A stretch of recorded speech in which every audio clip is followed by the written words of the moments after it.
Dans certaines pathologies de la rotule, donc le patient se plaint en général de douleurs, en particulier à la marche en terrain inégal ou à la descente des escaliers, et on va tenter de reproduire ces douleurs qui sont ressenties au cours des efforts lors de l'examen.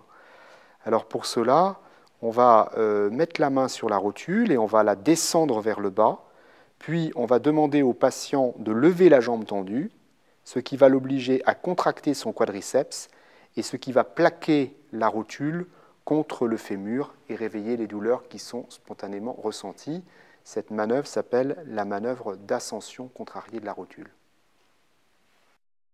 Le genou est une articulation qui est à la fois très mobile mais également très stable, avec des moyens d'union internes, ligament latéral interne, externe, ligament latéral externe, et puis de façon plus centrale, les ligaments croisés. Donc les lésions ligamentaires du genou, que l'on appelle en fait les entorses des genoux, vont provoquer l'apparition d'une laxité, c'est-à-dire d'une mobilité anormale du genou. Alors on peut tester la laxité dans le plan antéro-postérieur, c'est ce qu'on appelle la recherche d'un tiroir.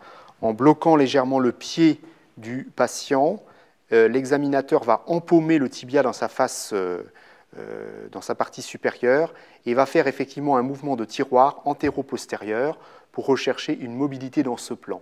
Donc chez un individu normal, il n'y a pratiquement aucune mobilité compte tenu de la solidité des moyens d'union. Chez un individu qui a une lésion importante des ligaments croisés, on observera un mouvement anormal vers l'avant ou vers l'arrière que l'on appelle le mouvement de tiroir.